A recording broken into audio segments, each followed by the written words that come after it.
Hello बच्चों, let's see the question. The question is select the correct statements regarding the characteristics of acquired immunity. यहाँ पे हमें acquired immunity के regarding यहाँ पे जो correct statement है वो बताना है. तो यहाँ पे हमारा 1, 2, 3, 4 statements दे रखा है. Option A is 1, 2 and 3 are correct. Option B is 1, 3 and 4 are correct. Option C is 1 and 4 are correct.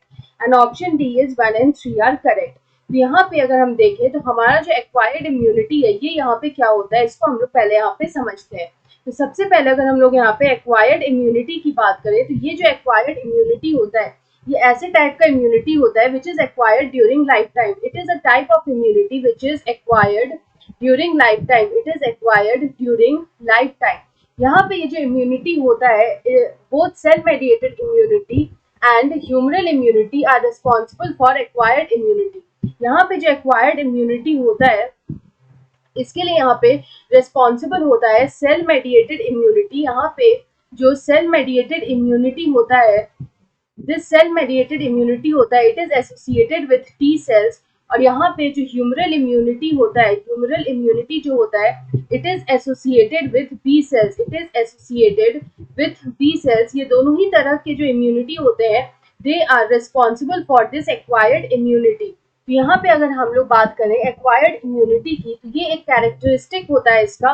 It is characterised by memory. तो यहाँ पे if we talk about this acquired immunity तो we can say that it is characterised by memory. यहाँ पे memory का क्या meaning होता है कि यहाँ पे हम लोग बोल सकते हैं it is characterised by memory क्योंकि यहाँ पे जब पैथोजन से फर्स्ट एनकाउंटर होता है यहाँ पे जो पैथोजन से फर्स्ट एनकाउंटर होता है तो हम लोग बोल सकते हैं जो फर्स्ट एनकाउंटर होता है विथ पैथोजन तो यहाँ पे लो इंटेंसिटी जो होती है वो यहाँ पे जनरेट होती है. तो यहाँ पे क्या होता है कि जो प्राइमरी रिस्पॉन्स होता है वो यहाँ पे लो इंटेंसिटी का होता है. तो we can say the primary response is of low intensity. Here the primary response of low intensity होता है. बट यहाँ पे जब सेकेंडरी रिस्पॉन्स होगा जब अनदर एनकाउंटर होगा तो यहाँ पे जो सेकेंडरी रिस्पॉन्स होगा वो यहाँ पे हाई इंटेंसिटी का होगा. तो इस तरह के इम्यूनिटी को हम लोग बोलते हैं एक्टिव इम्यूनिटी. यहाँ पे जो एक्टिव और पैसिव इम्यूनिटी है they are type of acquired immunity. यहाँ पे अगर हम लोग एक्वायर्ड इम्यूनिटी के टाइप्स की बात करें तो यहाँ पे ये दो टाइप का होता है. It is of two types. One is the active acquired immunity and the other is the passive acquired immunity. तो ये दो तरह का इम्यूनिटी होता है ऑफ एक्वायर्ड इम्यूनिटी. उसके बाद अगर हम लोग यहाँ पे बात करें polymorphonuclear leucocytes and natural killer cells are involved in. तो यहाँ पे अगर हम लोग बात करें इस polymorphonuclear leucocytes and natural killer cells की. तो यहाँ पे ये जो सेल्स होते हैं ये यहाँ पे इन्नेट इम्यूनिटी प्रोवाइड करते हैं.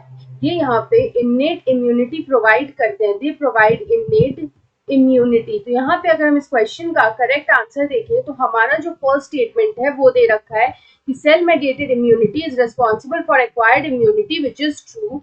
उसके बाद अगर हम लोग का यहाँ पे सेकंड स्टेटमेंट दे रखा है it produces a primary response of low intensity which is also true. उसके बाद यहाँ पे थर्ड में दे रखा है कि active and passive immunity are types of acquired immunity which is also true. और यहाँ पे दे रखा है फोर्थ स्टेटमेंट में कि polymorphonuclear leucocytes and natural killer cells are involved in acquired immunity.